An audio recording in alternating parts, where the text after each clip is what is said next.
What would you buy with 4 million ringgit? Well, it seemed that Najib Razak spent it at a Swiss jeweler, Chanel, and on luxurious hotel stays in Italy, the Hawaiian Islands, and Thailand, respectively.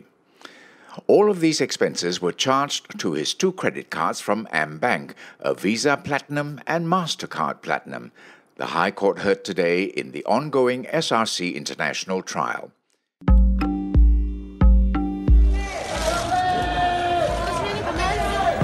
Aras pleno.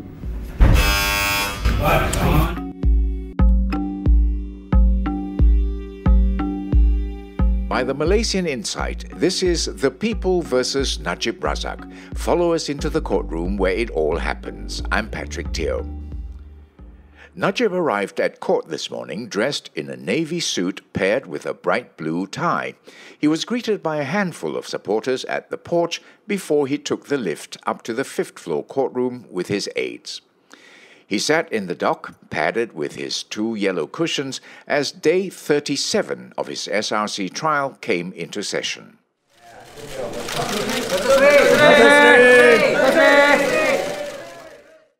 Bank Negara analyst Rizman Shuib was back on the witness stand. He was being cross-examined by the defense. Last week, Rizman told the court that during the Ambank Raja Chulan raid in 2015, he had confiscated several electronic devices.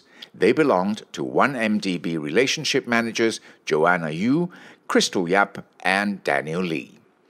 Among these devices was a BlackBerry mobile phone belonging to Joanna. Rizman had extracted 500 pages of chat transcript from the phone, which was given to the court and marked as evidence. He said the extracted data contained the name of fugitive businessman Joe Low.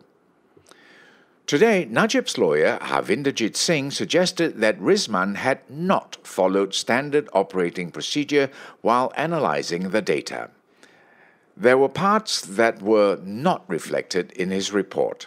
This included a text conversation with an unknown BlackBerry PIN number, which is a unique ID assigned to each device for security.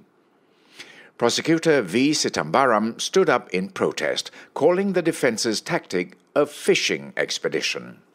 Rizman had produced the phone conversations, and that was enough. He also said that Joanna will be taking the stand and that the defense should be asking her for verification.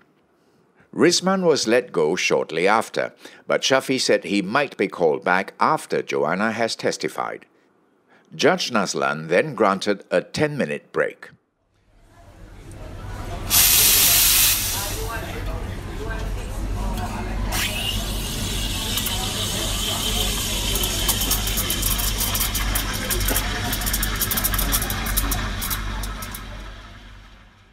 Proceedings resumed with a familiar face taking oath on the stand. Najib, however, was held back outside the court by supporters who wanted to take pictures with him. A few minutes later, he walked in. Harvey had already started verifying some documents with Ambank remittance manager Wedani Senin. Wedani works in the bank's real-time electronic transfer of fund and securities unit, or RENTAS. Yvonne, why was she back on the stand today? For Wedani, it was like deja vu. She wore a similar outfit to day 11 when she first took the stand. She was also called in to do the same thing, verify transactions.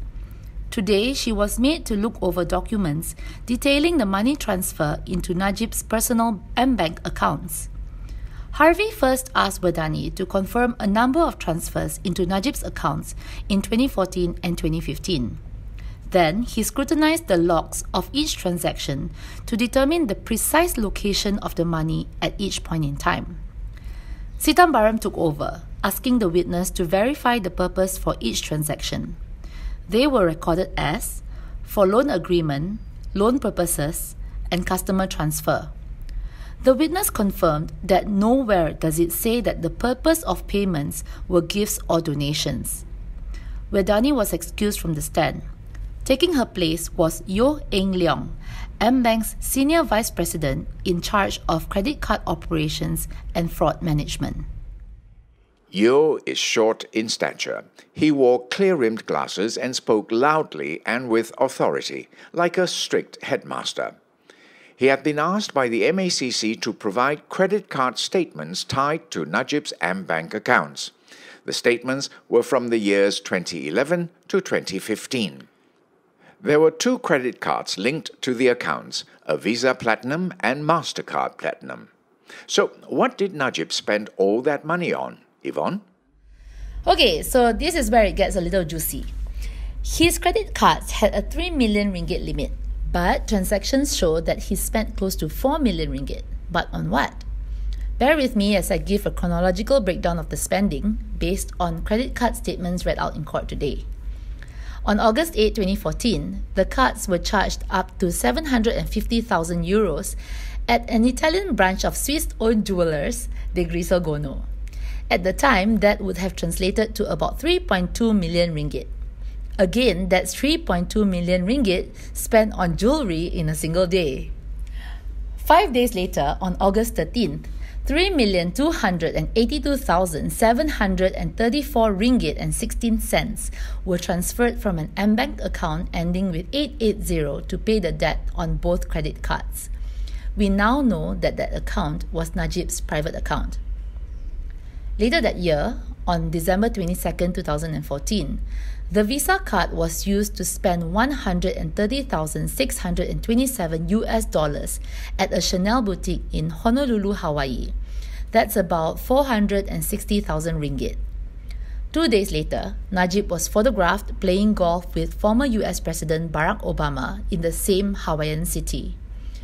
And then on January 4, 2015, a payment of 127,017 ringgit was made for a stay at Shangri-La Hotel, Bangkok. Najib was reported to have been staying there during his meeting with Thailand's Prayut Chan-o-cha, during which he thanked the Thai Prime Minister for his contribution to flood victims in Malaysia. We called the Shangri-La Bangkok to check the rates for their most luxurious room, the Presidential Suite.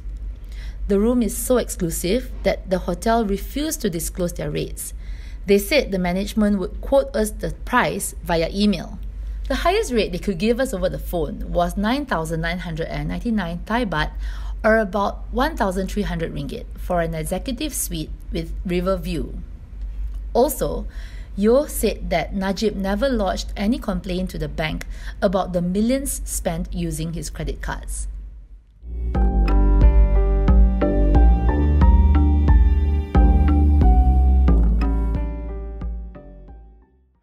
After lunch, a new witness took the stand.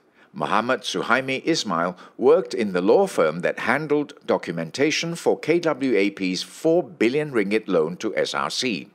Today, he is the legal division director for Bandar Malaysia Sdn Bhd. Presenting him with documents, Suhaimi was asked to explain Sharia-compliant financing. It wasn't long before he was excused from the stand. Najib's lead counsel, Shafi Abdullah, then made an application for the Pekan MP to attend Parliament tomorrow so that he can weigh in on the constitutional amendment to change the voting age from 21 to 18. The lawyer argued that this was a historic vote. Judge Nazlan allowed this on the basis that the vote was an important one and the defense had given advance notice. And so it will be a short day tomorrow as proceedings will end at 11 a.m. This podcast is produced, written and mixed by Revati Supramaniam, Yap Pik Kwan, Yvonne Lim and Ravin Palanisamy. Additional reporting by Timothy Acharya. I'm Patrick Teo.